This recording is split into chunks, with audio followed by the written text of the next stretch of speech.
akan membahas mengenai anatomi dan fisiologi manusia pada sistem reproduksi. Namun sebelum itu, kita harus tahu terlebih dahulu tentang sistem reproduksi. Jadi sistem reproduksi adalah sistem organ yang berfungsi untuk menghasilkan keturunan melalui proses reproduksi seksual. Sistem ini melibatkan organ-organ reproduksi antara pria dan wanita yang bekerja sama untuk menghasilkan gamet sel kelamin, fertilisasi, dan perkembangan embrio. Jadi tanpa berlama-lama lagi, mari kita masuk ke videonya. Nah, jadi yang pertama kita akan membahas terlebih dahulu tentang anatomi dan fisiologi sistem reproduksi pada pria. Nah, pertama ada anatominya, yaitu anatomi pada pria itu terbagi atas dua, yaitu organ eksternal dan organ internal. Nah, pada organ eksternal ini terdapat penis. Nah, penis ini berfungsi untuk menyalurkan sperma ke sistem reproduksi wanita yang terdiri dari akar atau radiks, batang korpus, dan kepala penis yang namanya adalah glans penis. Di dalamnya terdapat jaringan erektil, yaitu ada dua korpus cavernosum dan satu korpus spongiosum. Nah, yang terisi dari darah saat rangsangan seksual sehingga menyebabkan ereksi. Kemudian ada uretra sebagai saluran urin dan semen berakhir di meatus urinarius. Nah, yang organ kedua ada skrotum. Nah, skrotum ini merupakan kantong kulit di belakang penis yang melindungi testis dan mengatur suhu ideal untuk produksi sperma. Lebih rendah 2-3 derajat Celcius dari suhu tubuh. Nah, skrotum ini dapat mengerut saat udara dingin untuk mendekatkan testis ke tubuh dan mengendur saat udara panas untuk menjauhkan testis dari tubuh dengan bantuan otot dartos dan otot cremaster. Kemudian ada organ internal yang terdiri dari testis atau buah sakar yang merupakan sepasang kelenjar berbentuk oval yang terletak di dalam skrotum. Nah, setiap testis itu berukuran sekitar 4-5 cm untuk panjangnya dan 2-3 cm untuk diameternya. Nah, di dalam testis itu terdapat tubulus seminiferus yang merupakan tempat pembentukan sperma. Nah, serta sel Leydig yang memproduksi testosteron dan sel Sertoli yang berfungsi untuk memberikan nutrisi dan dukungan pada sel sperma yang sedang berkembang. Nah, kemudian ada epididymis yang merupakan saluran berkelok-kelok yang terletak di bagian belakang setiap testis. Nah, panjangnya itu sekitar 6 meter jika direntangkan. Nah, kemudian epididymis ini berfungsi sebagai tempat penyimpanan sementara sperma yang baru dibentuk dan tempat pematangan sperma selama 2-3 minggu sebelum siap untuk membuahi sel telur. Nah, kemudian ada vas deferens atau ductus deferens yang merupakan saluran berotot yang panjangnya 30-35 cm yang berguna untuk mengangkut sperma matang dari epididymis menuju uretra. Nah, dengan kontraksi otot yang kuat saat ejakulasi. Kemudian ada vesicula seminalis yang merupakan sepasang kelenjar berbentuk kantong yang terletak di belakang kandung kemih. Nah, yang kemudian menghasilkan cairan kental berwarna kekuningan yang kaya akan fruktosa atau gula sederhana yang menjadi sumber energi bagi sperma. Nah, bukan hanya fruktosa tapi ada juga prostaglandin yang membantu pergerakan sperma dalam saluran reproduksi wanita dan juga protein. Nah, sekitar 60-70% volume semen berasal dari sekresi vesicula seminalis ini. Kemudian ada kelenjar prostat yang merupakan kelenjar tunggal seukuran buah kenari yang terletak di bawah kandung kemih dan mengelilingi bagian atas dari uretra. Nah, prostat ini tuh menghasilkan cairan berwarna putih susu yang bersifat sedikit basah. Karena basah berarti pH-nya itu sekitar 6,5. Nah, fungsinya itu untuk menetralkan keasaman saluran reproduksi wanita dan melindungi sperma.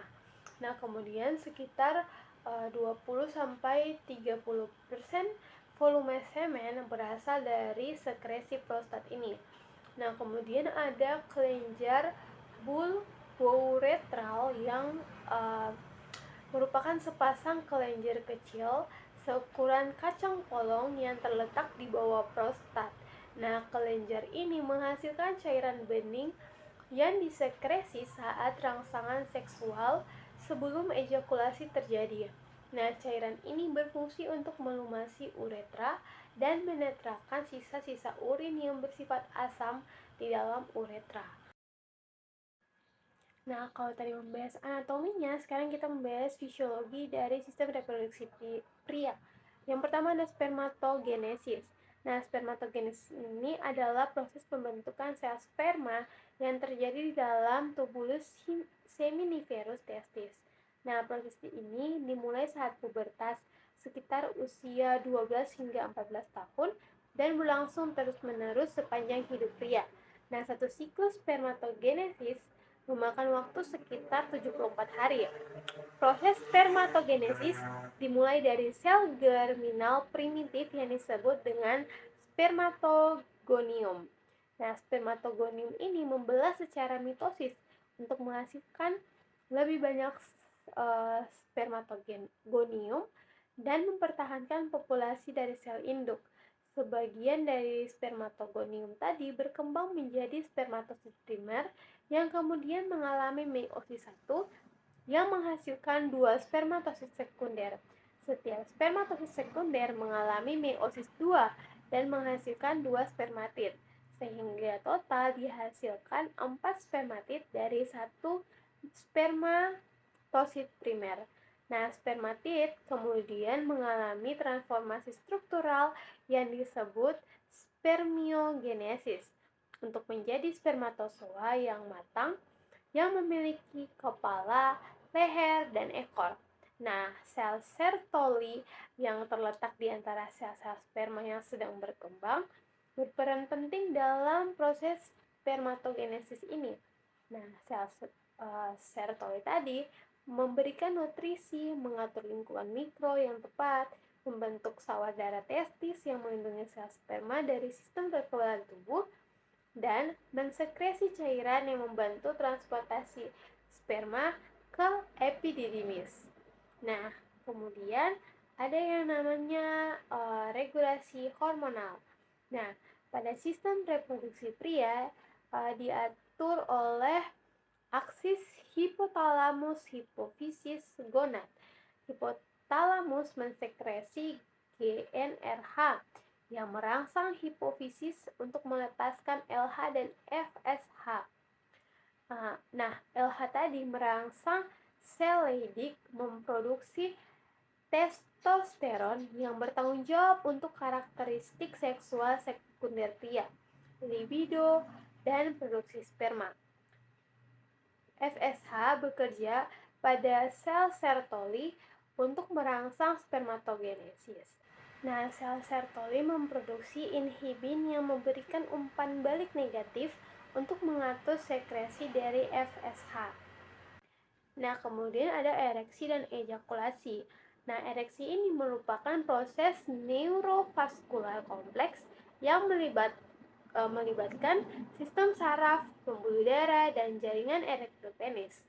Nah, ketika terjadi rangsangan seksual baik fisik maupun psikologis, sistem saraf parasimpatis melepaskan neurotransmitter seperti nitrik oksida atau NO yang menyebabkan relaksasi otot polos di dinding arterial penis dan jaringan corpus cavernosum.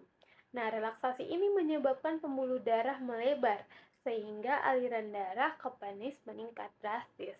Nah, kemudian darah yang memenuhi ruang-ruang sinusoid di corpus cavernosum menyebabkan penis membesar dan mengeras. Bersamaan dengan itu, vena yang mengalirkan darah keluar dari penis tertekan sehingga darah tertahan di dalam penis dan mempertahankan ereksinya. Nah, kemudian kita masuk ke ejakulasi yang merupakan proses pengeluaran semen dari penis yang terjadi dalam dua fase. Nah, fase yang pertama adalah fase emisi yang dimulai ketika rangsangan seksual mencapai ambang tertentu. Nah, sistem saraf simpatik merangsang kontraksi otot polus vas deferens, vesicula seminalis, prostat, dan kelenjar bulbouretral, mendorong sperma dan cairan kelenjar-kelenjar aksesori masuk ke uretra posterior. Kemudian fase yang kedua adalah fase ekspulsi yang terjadi ketika semen yang terkumpul di uretra posterior didorong keluar melalui uretra dengan kontraksi ritmis otot-otot dasar panggul, terutama otot bulbus spongiosus. Nah, proses ini disertai dengan sensasi orgasme yang intens. Setelah ejakulasi terjadi periode refraktor di mana ereksi baru tidak dapat terjadi untuk sementara waktu. Nah, kemudian kita masuk kepada anatomi dan fisiologi sistem reproduksi wanita. Pada gambar sebelumnya adalah anatomi sistem reproduksi wanita. Tapi anatomi sistem reproduksi wanita itu sama seperti pria yang terbagi antara eksternal dan internal. Nah, untuk eksternalnya itu disebut sebagai vulva. Nah, pada eksternal ini terdapat mons pubis yang merupakan bantalan jaringan lemak yang menutupi tulang pubis serta tertutup dari rambut kemaluan yang ada pada saat setelah pubertas. Nah, kemudian ada labia mayora dan minora.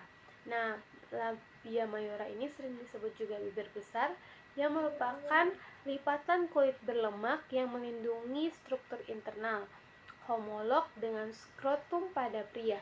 Nah, labia minora ini merupakan sering disebut bibir kecil yang merupakan lipatan kulit tipis tanpa rambut yang terletak di dalam labia mayora yang kaya akan pembuluh darah dan ujung saraf sensorik. Nah, kemudian ada klitoris yang merupakan organ erektil yang sangat sensitif. Nah, terletak di pertemuan bagian atas labia minora. Nah, klitoris homolog dengan penis pada pria dan memiliki jaringan erektil yang dapat membengkak saat rangsangan seksual. Nah, sebagian besar klitoris tersembunyi di bawah kulit dengan hanya glans klitoris yang terlihat. Nah, klitoris ini memiliki 8.000 ujung saraf dan merupakan sumber utama kesenangan seksual wanita. Nah, yang terakhir ada vestibulum yang merupakan area terbentuk seperti perahu yang dibatasi oleh labia minora. Di dalam vestibulum terdapat beberapa lubang penting, yaitu ada meatus urinarus yang merupakan lubang saluran kemih, ada lubang vagina, dan ductus kelenjar Bartholin.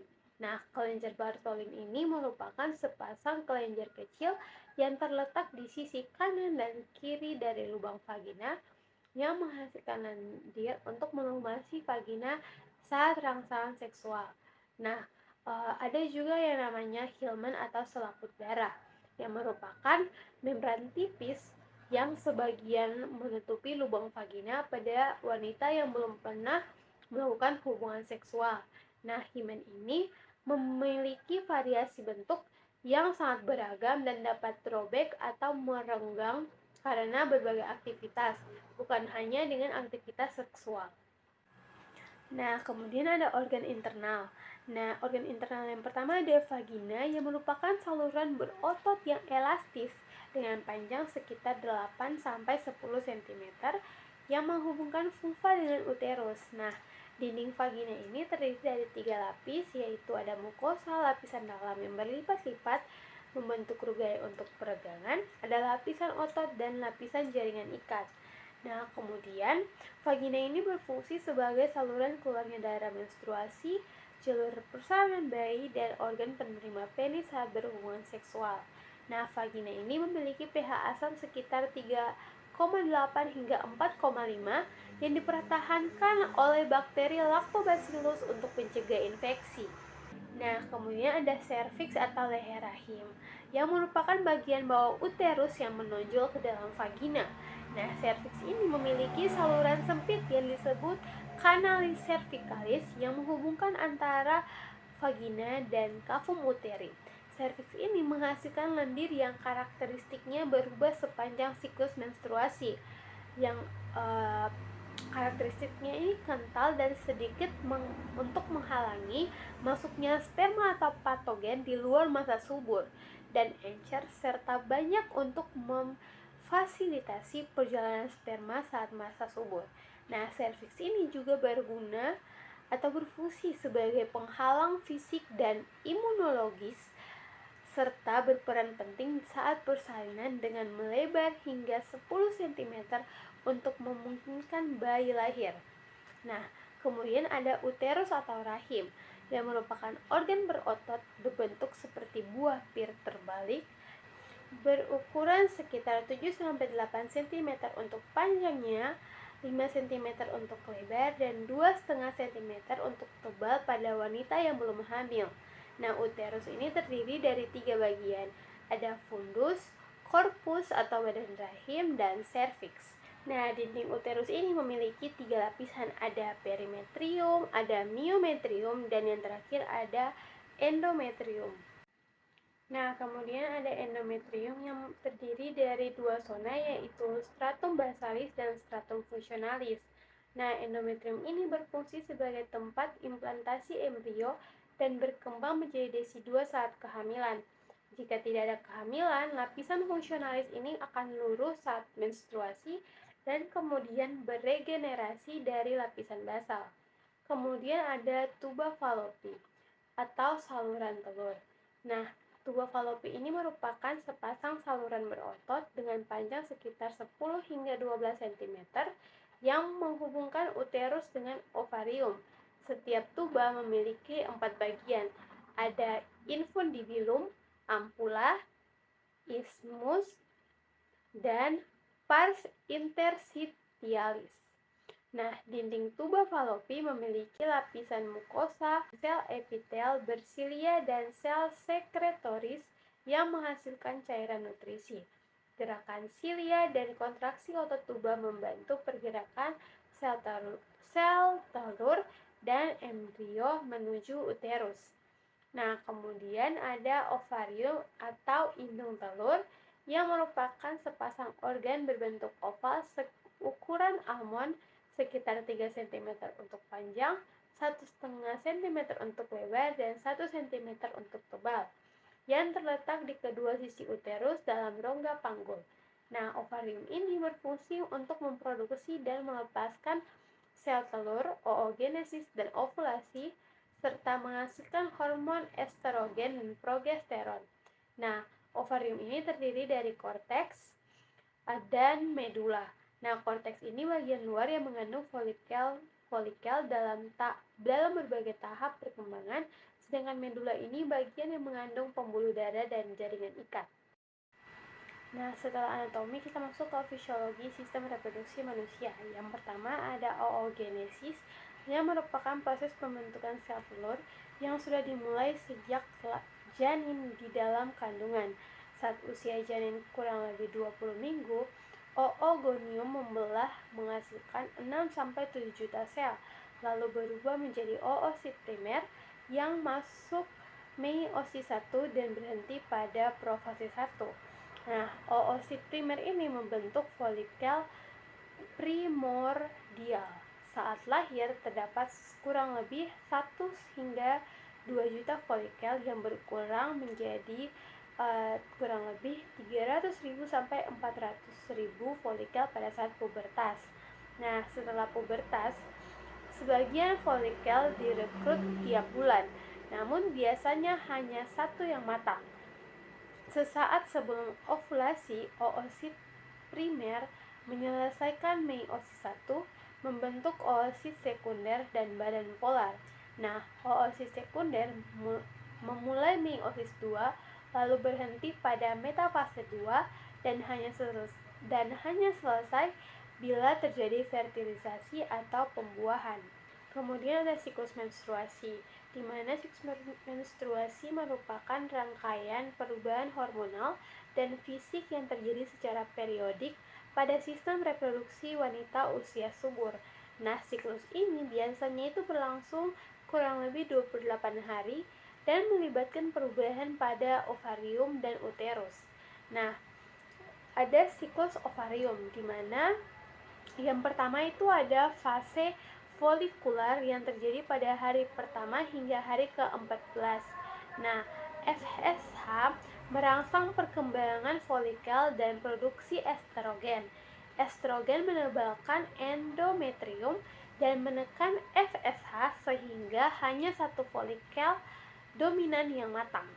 Kemudian ovulasi pada hari ke-14. Puncak estrogen memicu LH Surge yang menyebabkan ovulasi serta penyelesaian meiosis 1. Yang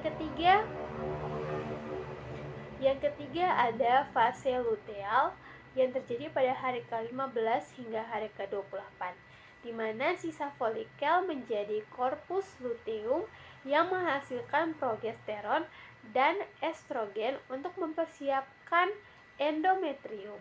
Jika tidak terjadi kehamilan, korpus luteum regresi dan hormon menurun, memicu menstruasi. Yang kedua ada siklus uterus, di mana yang pertama ada fase menstruasi pada hari pertama hingga hari kelima, di mana penurunan hormon menyebabkan luruhnya endometrium sekitar 30 hingga 80 ml darah.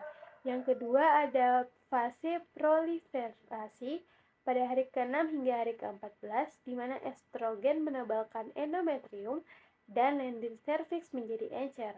Yang ketiga ada fase sekresi pada hari ke-15 hingga hari ke-28, di mana progesteron membuat endometrium sekretorik yang kaya nutrisi dan lining cervix mengental membentuk sumbat.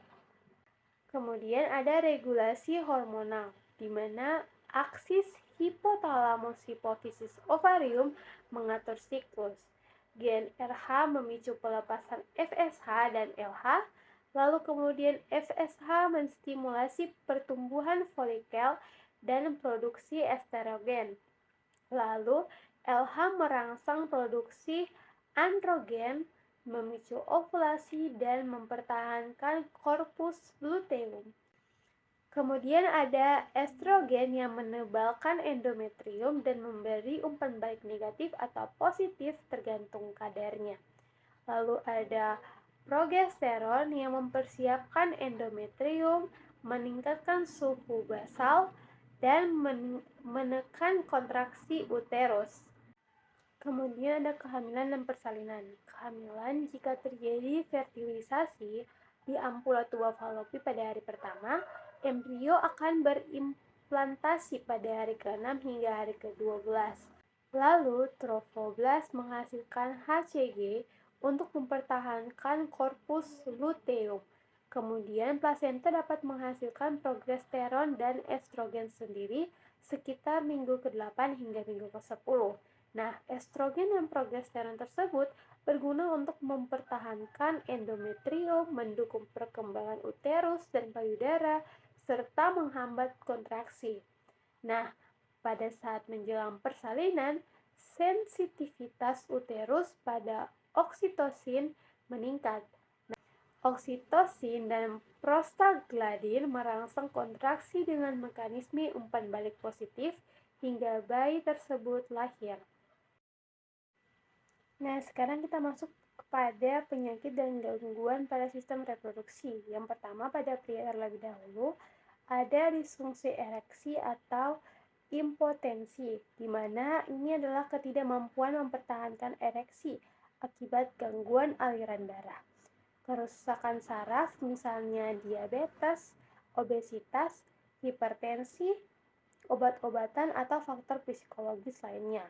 Nah, pengobatannya ini mencakup perubahan gaya hidup, konseling, obat-obatan sesuai anjuran dokter, terapi hormon, hingga implan penis untuk kasus berat. Nah, penyakit yang kedua ada hiperplasia prostat jinak atau BPH. Nah, di mana pembesaran prostat jinak pada pria lanjut usia yang kebanyakan ditemukan itu 50% usianya itu di atas 50 tahun. Gejalanya adalah kesulitan berkemih, pancaran lemah, sensasi kandung kemih tidak kosong. Komplikasinya ada retensi urin, infeksi berulang, dan kerusakan ginjal. Pengobatan yang bisa dilakukan adalah meliputi obat-obatan yang sudah dianjurkan oleh dokter dan prosedur minimal invasif atau pembedahan. Nah, kemudian kita masuk kepada penyakit atau gangguan sistem reproduksi pada wanita.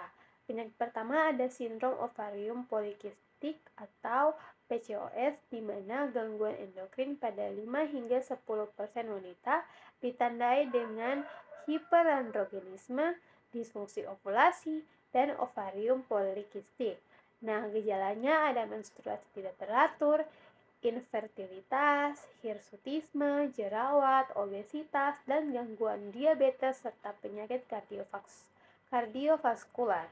Nah, untuk pengobatannya itu mencakup penurunan berat badan, pil KB, metformin, antiandrogen, induksi ovulasi atau IVF. Nah, kemudian penyakit yang kedua ada kanker serviks. Nah, hampir seluruhnya itu disebabkan oleh HPV risiko tinggi, terutama tipe 16 dan tipe 18. Lecithin dapat berkembang menjadi kanker dalam 10 hingga 20 tahun. Faktor risikonya ada hubungan seksual dini, banyak pasangan, merokok, imunosupresi, dan tidak menjalani screening. Gejalanya tuh ada pendarahan abnormal, keputihan tidak normal, nyeri punggung, atau gejala lanjutnya. Nah, pencegahannya itu sangat efektif melalui vaksinasi HPV dan screening.